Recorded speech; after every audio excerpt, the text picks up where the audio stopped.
and we can dig into this in more depth. Throughout the whole history of slavery, I mean, I'm going back centuries, never in human history has there been more suffering that generated more profit and was linked to the lives of more people around the world, ever in history, than what's happening in the Congo right now. And the reason I say that is this. The cobalt that's being mined in the Congo is in every single lithium-ion rechargeable battery manufactured in the world today. Every smartphone, every tablet, every laptop, and crucially, every electric vehicle. So you and I, we can't function on a day-to-day basis without cobalt, and 3/4 of the supply is coming out of the Congo. And it's being mined in appalling, heart-wrenching, dangerous conditions. And so that's why people need to know, because by and large, the world doesn't know what's happening in the Congo.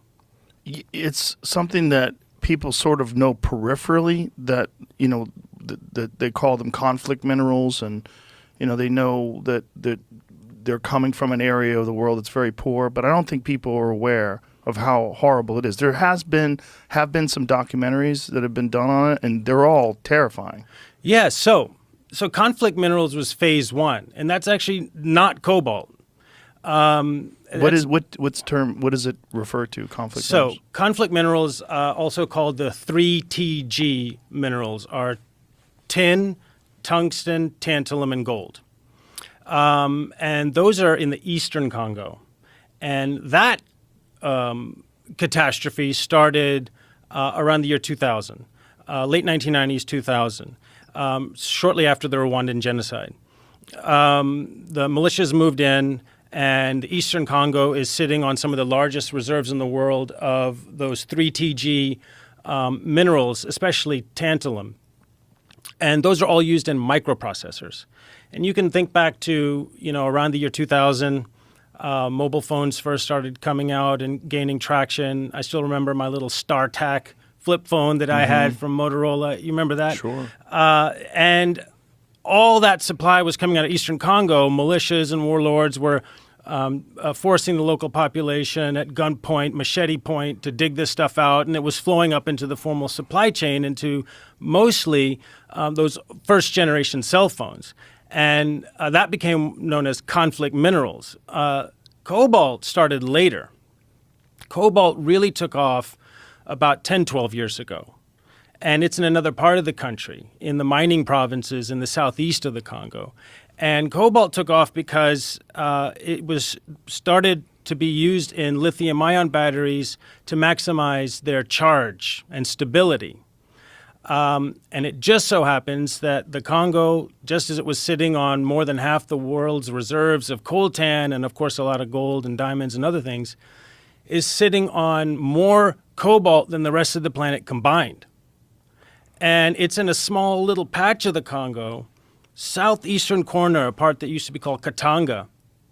And before anybody knew what was happening, Chinese government, Chinese mining companies took control of almost all the big mines, and the local population has been displaced, is under duress, and they dig in absolutely subhuman, gut-wrenching conditions for $1 a day, feeding cobalt up the supply chain into all the phones, all the tablets, and especially electric cars. And we're looking at a video now. Jamie, what is this? The mines? This is video. So I think so. This is so crazy to see. This is the bottom of the supply chain of your iPhone, of your Tesla, of your Samsung. I mean, I'm just naming those companies. Right. It's all of them, right? All of them. We're not just picking on them. And here's what you need to know, Joe, about this video. I was the first outsider to get into this mine. And that's why it's just a really short video that I was able to take. This is an industrial cobalt mine where there's not supposed to be one artisanal miner. Now, that's the term used for people who are just digging by hand as opposed to tractors and excavators. There's not supposed to be one here. That's what the story is told at the top of the chain.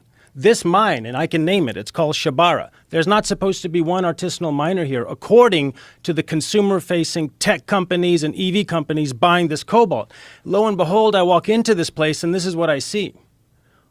There's more than 15,000 human beings crammed into that pit, digging by hand. And if you have sound, you hear the mallets, you hear the shouting, you hear the grunts. It's a massive humanity. You might expect to see a scene like this.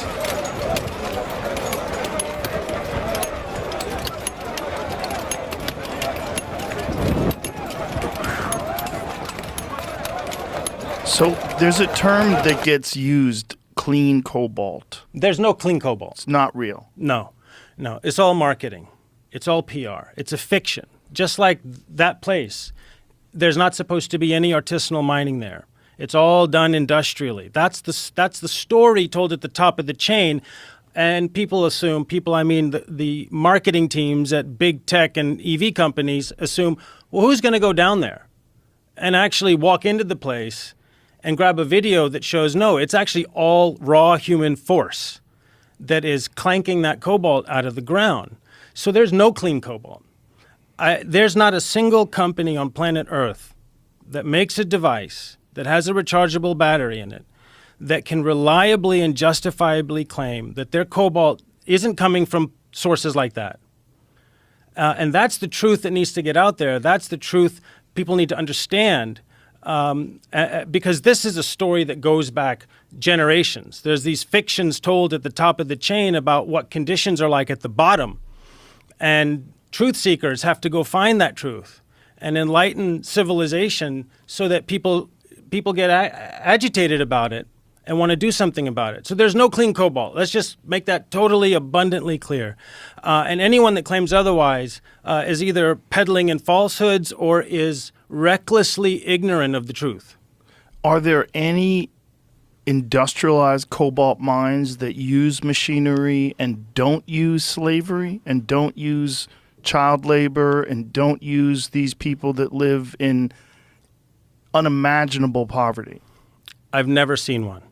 And I've been to almost all the major industrial cobalt mines. Here's why I say that. Number one, they all or almost all will have scenes like that on them. Thousands of individuals clanking away for $1 or $2 a day, okay? They don't have safety equipment, all that stuff. That cobalt's toxic to breathe. And they're breathing it in all day. No masks. No masks, no filtration no systems. gloves, no. Half those guys are in flip-flops. All right? So almost all the industrial mines will have scenes like that.